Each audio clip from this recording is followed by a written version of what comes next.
बच्चों, तो हमारा नेक्स्ट टॉपिक है change in state of matter. हमारे पास कौन कौन सी स्टेट होती है मैटर की? 3 states, solid, liquid and gas. तो हमें क्या पढ़ना है अब इसमें?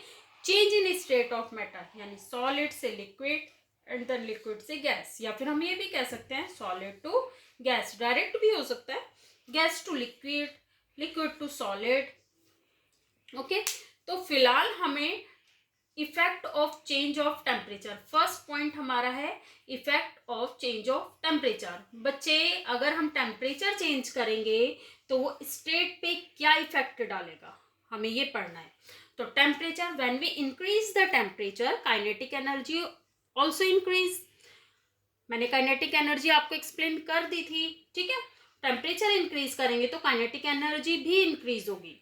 The particles begin to vibrate with greater speed.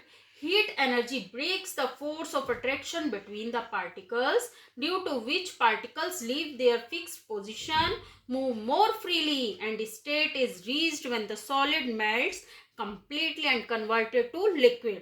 Okay? तो पार्टिकल्स जो होते हैं वो वाइब्रेट होने मीन्स मूव होने, जब काइनेटिक एनर्जी इंक्रीज होगी तो ऑब्वियस ही बात है वो मूव होंगे, उनकी जो स्पीड होगी और तेजी से मूव होंगी, ग्रेटर स्पीड से मूव होंगे, जिसकी वजह से जो हीट एनर्जी हम उनको दे रहे हैं टेम्परेचर इंक्रीज करके, वो उनके बीच में, जो पार्टिकल्स के बीच में फोर्स ऑफ अट्रैक्शन था उसको ब्रेक कर देगी। ब्रेक करेगी तो क्या होगा कि पार्टिकल्स जो होंगे वो अपनी फिक्स्ड पोजीशन से हट जाएंगे तो दूर दूर फैलेंगे, दूर दूर फैलेंगे तो बेटा दूर दूर पार्टिकल्स किसके होते हैं? जिनके बीच में स्पेस ज्यादा होता है। क्या होता है वो? एग्जाम्पल, गैस हो, लिक्विड हो, कुछ भी हो सकता है। फर्स्टली तो लिक्विड में कन्वर्ट होगा सॉलिड, ओके, तो सॉलिड से लिक्विड बन जाएगा।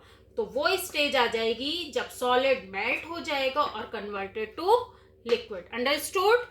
The temperature at which solid converted to liquid is called melting point. वो टेम्परेचर जिस पे सॉलिड लिक्विड में कन्वर्ट होता है उसको हम क्या बोलते हैं? Melting point. The melting point of a solid is an indication of the strength of force of attraction between the particles. तो इसमें क्या कहा गया है? इसमें कहा गया है जो मेल्टिंग पॉइंट होता है वो क्या शो करता है? वो शो करता है कि जो मैटर के पार्टिकल्स हैं उनके बीच में फोर्स ऑफ अट्रैक्शन कितना ज्यादा है। बेटा, जिसके बीच में ज्यादा फोर्स ऑफ अट्रैक्शन होगा ऑब्वियस ही बात है उसका मेल्टिंग पॉइंट उतना ही ज्यादा होगा। समझ आ रही है बात?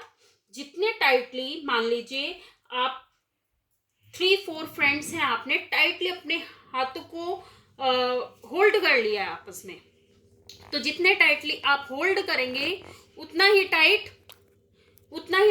ही उसे तोड़ने में टाइम लगेगा, उतनी ज्यादा फोर्स लगानी पड़ेगी।